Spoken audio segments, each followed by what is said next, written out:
Bismillahirrahmanirrahim. Assalamualaikum warahmatullahi wabarakatuh. Apa kabar adik-adik semua? Semoga kalian semua dalam keadaan sehat walafiat, tidak kurang suatu apa. Bertemu kembali dengan saya di Kimia Gaspol. Ya, kali ini kita akan membahas soal yang berkaitan dengan hidrolisis garam. Cirinya hidrolisis garam sering sudah saya sampaikan ya. Hidrolisis garam itu cirinya adalah apabila ada asam lemah atau basa lemah direaksikan dengan asam kuat, basa kuat, konsentrasi dan volumenya sama, itu sudah cukup membuktikan bahwa itu adalah reaksi hidrolisis garam. Nah, kali ini kita juga akan membahas terkait hidrolisis garam.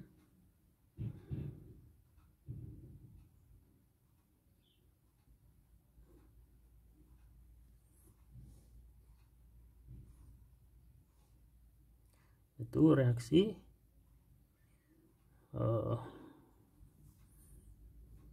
asam sitrat dan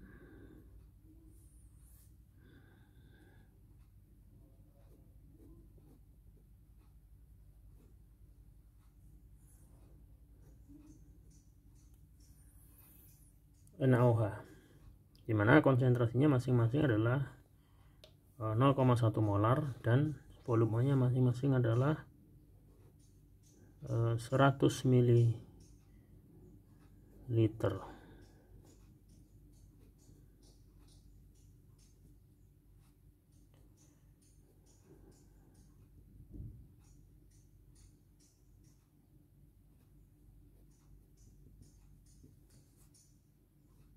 Nah, adik bisa melihat soalnya ya.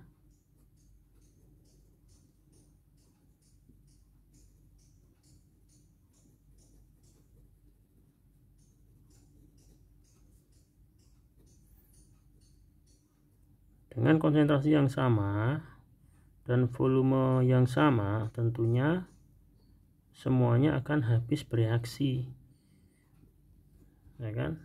Masing-masing produknya, reaksinya itu akan habis bereaksi. Sehingga yang terjadi kalau asam lemah, asam sitrat dan basa kuat akan terjadi hidrolisis garam, hanya terbentuk garam. Lalu garamnya akan terhidrolisis. Akan kita bahas nanti ya bersama-sama.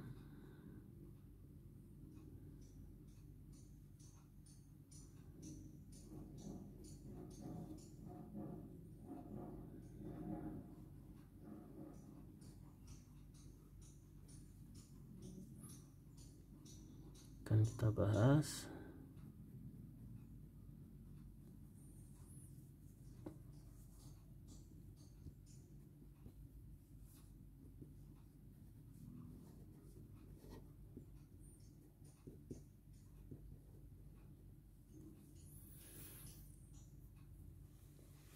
Nah, soalnya ya, sebanyak 100 ml larutan NaOH 0,1 molar dicampur dengan 100 ml larutan asam sitrat. Ini asam lemah adik-adik ya.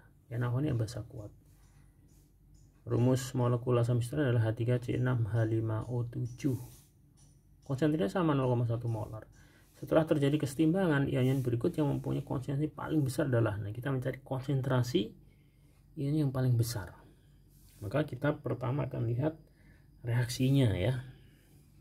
Oke, kita jawab di sini. Jawab. Yang pertama kita lihat adalah reaksinya. Reaksinya adalah dimana NaOH plus H3C6H5O7 ini akan membentuk garam. Jadi H2C6H5O7Na plus air ya, dimana perbandingan koefisiennya 1:1:1:1 ya. Nah, setelah kita buat reaksinya, maka kita akan hitung nih konsentrasi NaOH berapa. 0,1 mol 100 mili. Jadi 100 kali 0,1 sama dengan berapa? 10 milimol. Asam sitratnya sama, 100 dan 0,1, maka 100 kali 0,1 menjadi 10 milimol. Jadi pada saat istimbang maka ini habis bereaksi nih masing-masing. NaOH-nya habis 10 milimol, asam sitratnya juga 10 milimol, maka terbentuk berapa? Karena 1:1 maka ini juga 10, terbentuk 10 milimol. Ya kan? Air juga ini juga akan terbentuk 10 milimol. Nah, kalau diketahui 10 milimol, maka sebenarnya kalau kita dari reaksi ini kita bahas satu-satu. NaOH bagaimana? NaOH itu adalah reaktan. Pada saat setimbang dia bereaksi semuanya membentuk garam 10 ml dan air 10 ml. Maka NaOH itu adalah habis bereaksi. Kemudian yang kedua, H3C6O5 apa nih? H3C6H5O7 ini adalah asam sitrat. Maka di sini H3C6H5O7 itu sama, habis bereaksi. Jadi tidak tersisa semuanya. Nah, lalu kemudian yang terbentuk adalah H2C6H7Na. Maka H2C6O7Na itu sebesar 10 milimol. Air H2O sama dengan 10 milimol. Ya kan?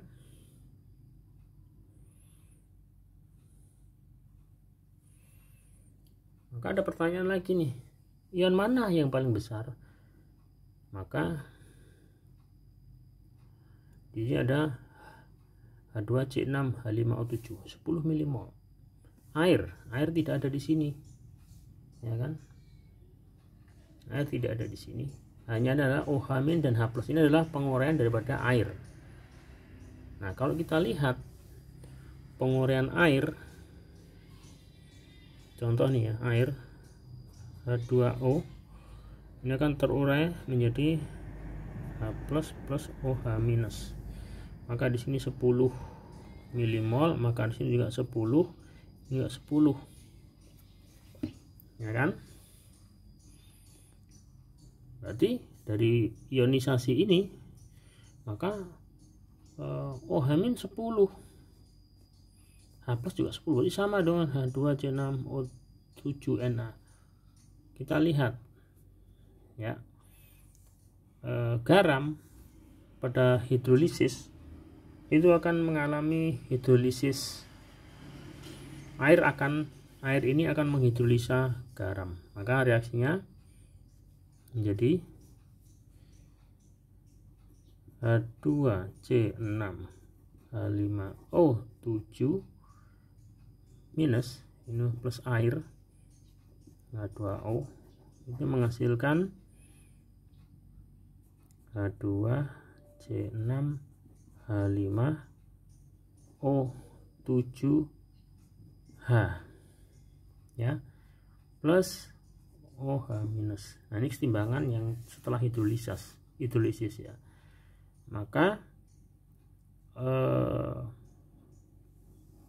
ada senyawa asam, ini kembali lagi senyawa asam sitrat ya, dan OH- ada, ya kan? Lalu kita lihat tadi H2C6H5O7 itu adalah 10 milimol ya, bereaksi dengan air 10 milimol. Hasilnya apakah ini semuanya? Tidak semuanya.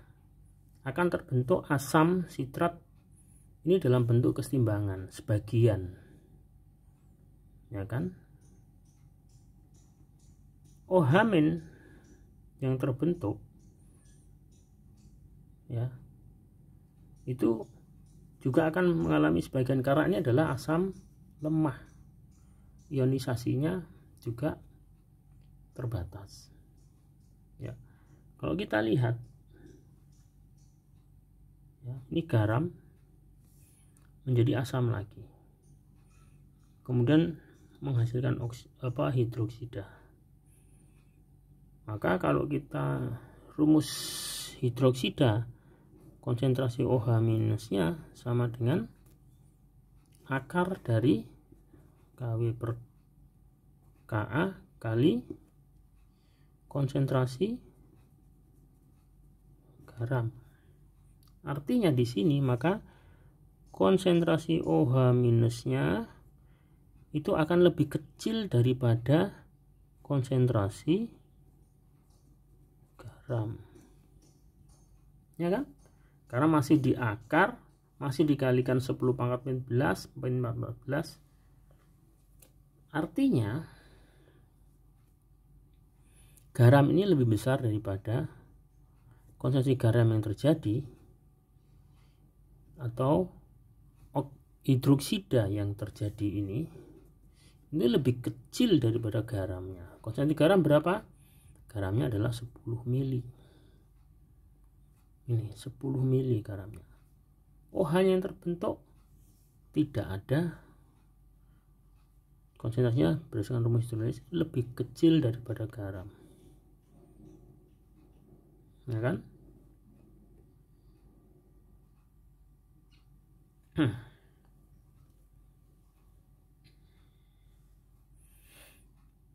Jadi OH- lebih kecil dari garam, berarti masih besar garam. H+-nya, H+ ini digunakan juga bereaksi pada hidrolisis membentuk asam. Ini pun juga tidak maksimal. H+ juga, karena H+ sama dengan OH-, maka H+ yang terbentuk tersisa aja lebih kecil daripada garam, apalagi H+ yang bereaksi dengan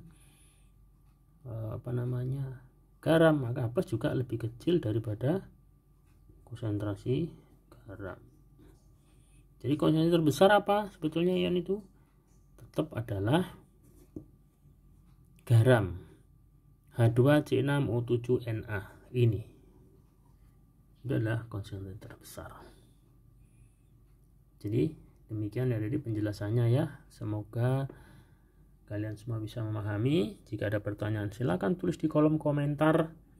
Terima kasih atas perhatian. Jangan lupa yang suka video saya silahkan di-share ke teman-teman. Semoga ilmu kalian bermanfaat dan berkah bagi akhirat kalian.